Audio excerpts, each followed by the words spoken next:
Next presenter is Stuart Anderson. He's the Director of Transportation in the Development Division for the Iowa Department of Transportation, and I think from Des Moines? Close enough. Close enough. Here we go. Stuart Anderson.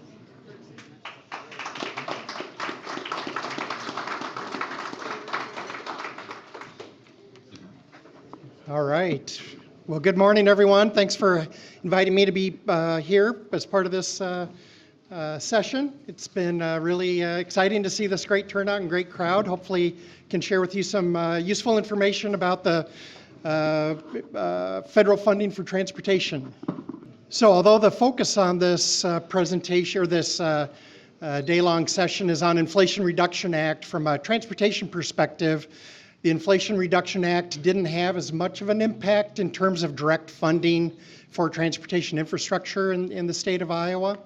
So I'll primarily talk about the impact of the infrastructure bill. Of course, the infrastructure bill was formerly called the Infrastructure Investment and Jobs Act of 2021. I tend to just call it the infrastructure bill. You also can hear it be referenced as the bipartisan infrastructure law. And so, again, I'll use infrastructure bill. That's not to say the Inflation Reduction Act didn't have or doesn't have important transportation-related components to it. I'll talk about one new discretionary program in that bill towards the end of my comments. But it also has a lot of other more indirect, at least related to infrastructure impacts. Certainly, electric vehicle tax credits were expanded significantly in the infrastructure bill. Also programs and activities related to supporting cleaner emissions from our vehicle infrastructure, but at least related to investments in infrastructure. Primarily the infrastructure bill is what had the biggest impact in Iowa. Those infrastructure bill funds come to Iowa through formula funds, so I'll talk about that. In particular, I'll talk a little bit about a new National Electric Vehicle Infrastructure Program that was created in the infrastructure bill. But then also a lot of existing discretionary programs were expanded in the infrastructure bill, plus there were some new discretionary programs, so I want to talk about those as well. So the infrastructure bill, as was mentioned up front, was passed in November of 2021. From a transportation perspective, it was somewhat of a normal bill in that every 5 years we require Congress to pass an authorization bill that creates transportation programs and funds them for the next 5 years. So the infrastructure bill did that, although it did it at much higher funding levels than existed previously. From a highway perspective, over the 5-year life of the bill is about a 30% increase in investment for roads and bridges. From a public transit perspective, about a 35% increase, so significant increases in funding through that bill. Of course, it also covered all other forms of infrastructure. From a transportation perspective, it provided additional funding for our public airports. Really significantly, it increased investment in our waterway system. So our upper Mississippi lock and dam system, which has not been appropriately invested in at the national level, finally got some really significant funding increases that will have a significant impact in Iowa and our ag sector. So I want to talk a little bit about, in some more detail, what we call our modal program funding. By modal, we're referring to non-highway modes of transportation. On the aviation side, there is both increased formula and discretionary funding. So there are some specific new airport terminal grants. In the first round, Des Moines, Cedar Rapids, and Iowa City airports in those communities received some grants. On the public transit side, as I mentioned, there's a 35% increase in formula funding, but also through discretionary programs, a lot of funding available for bus replacement, and in particular, bus replacement with low or no emission buses. The state of Iowa, we have a really unique system in the state where we work with all the 35 public transit agencies in the state to seek these discretionary funds, and Iowa tends to be really successful. In this last round, we got $12 million for bus replacement and $15.8 million for low and no emission bus replacement, and also supporting facilities. For rail investment, of course, rail is privately owned, so it's a little different animal in terms of how they're funded and supported. They're primarily funded through private investments through those railroads. But there are some discretionary grant opportunities, and smaller railroads in Iowa have taken advantage of some of those programs and received some funds to upgrade their rail networks. Trails were probably the biggest winner in the infrastructure bill. The biggest funding increase across all modes of transportation was in funding for supporting the development and modernization of trails. That's through a program called the Transportation Alternatives Program. So in terms of how these federal transportation funds flow in Iowa, from a highway and bridge perspective, all those funds flow initially through the Iowa DOT, but then we work with the Iowa Transportation Commission, which is a body of 7 Iowans appointed by the governor and confirmed by the Senate.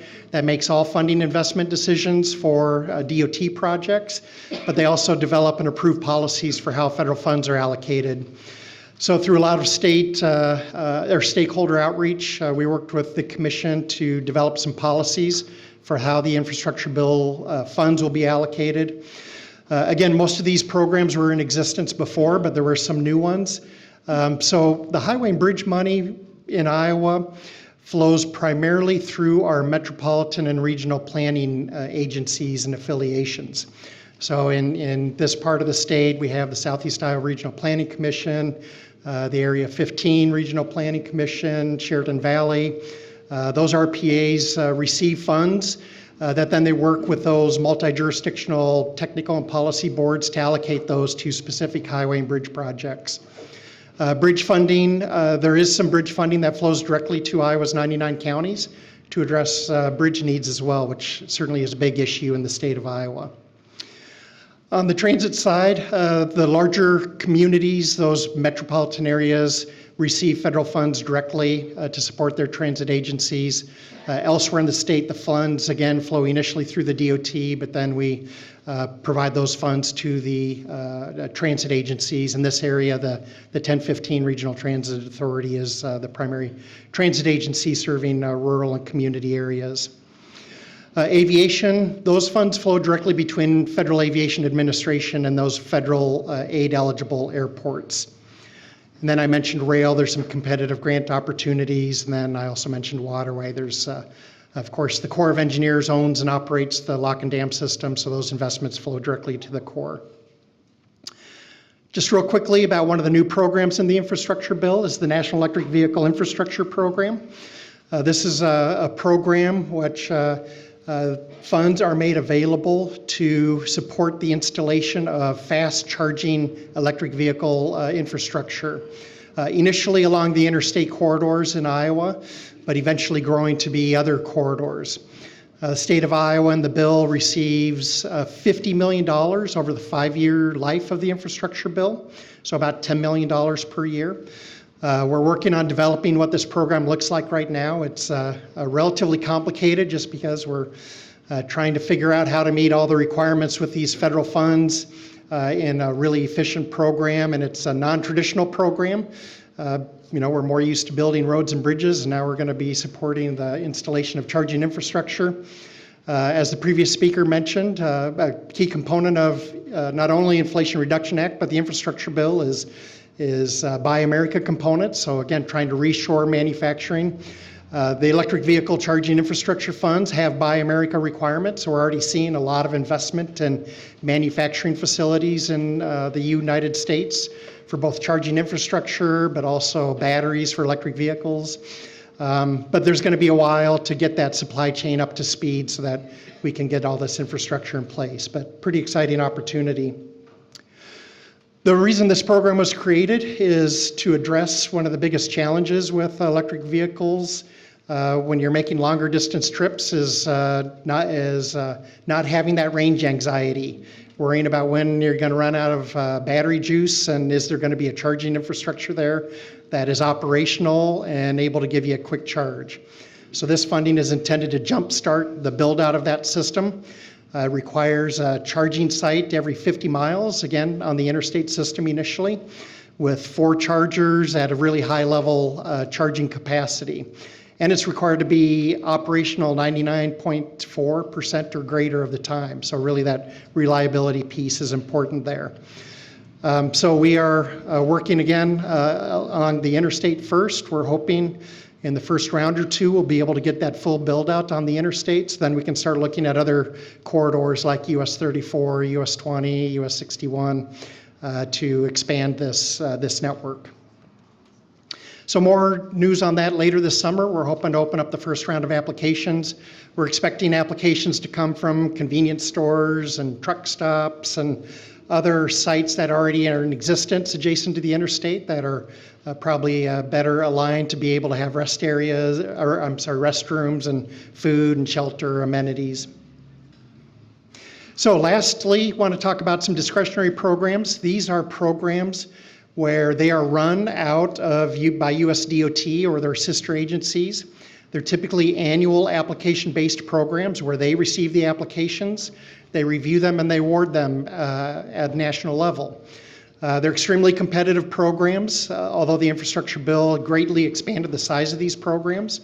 But Iowa communities have done pretty well with some of these programs and getting some funding, including in this part of the state. So I'm going to talk just about a few of these programs. There's a lot more of these than what I'm listing here, but first is a Safe Streets and Roads for All program. This is a program where funding is awarded to local jurisdictions to initially develop safety action plans, but then eventually to actually build safety enhancements into their local street system. Iowa by far was the most successful state in the country in this first round. About every square foot of the state is covered by an award to do a safety action plan. So we're well positioned to get some funding to implement some safety improvements. RAISE is another program that has been in existence for quite a while under different names. Tiger and Build were previous iterations of this. This is a program that's more community focused for transportation investments. Again, Iowa communities have done really well with this program in the past. Burlington's received an award in the past. You can see a website there if you want more information. There's also a charging and fueling infrastructure discretionary program out there. So I talked about the formula funding we have to build out on the interstate. There's also this discretionary program, which can be more for community level charging. Not only that high level DC fast charge, but also level 2 charging, which is a little lower charging that you tend to see more in communities. There's a round of applications due here at the end of May, but there'll be annual rounds of funding for that. Railroad Crossing Elimination Program, and another discretionary program to build overpasses where there's some rail issues or to enhance the safety at railroad crossings. A bridge investment program. Reconnecting Communities program. So this is a program that is intended to focus on investments on reconnecting communities that have been impacted negatively by transportation investments. So a good example of that in Iowa would be the construction of the I-235 corridor in Des Moines. When that was built in the 50s and 60s, that definitely had significant negative impacts on the communities that passed through and really separated neighborhoods. So this is a program where funds could be applied for to rebuild those connections. The program initially is more focused on these larger metro areas, but there is another program that I don't have listed here that is a program created in the Infrastructure Reduction Act that there should be some more opportunities there for, I think, smaller community projects, and not just about reconnecting, but enhancing access to other modes of transportation and improve accessibility, more green investments in transportation. That's called the neighborhood. Let's see, let me get that name right.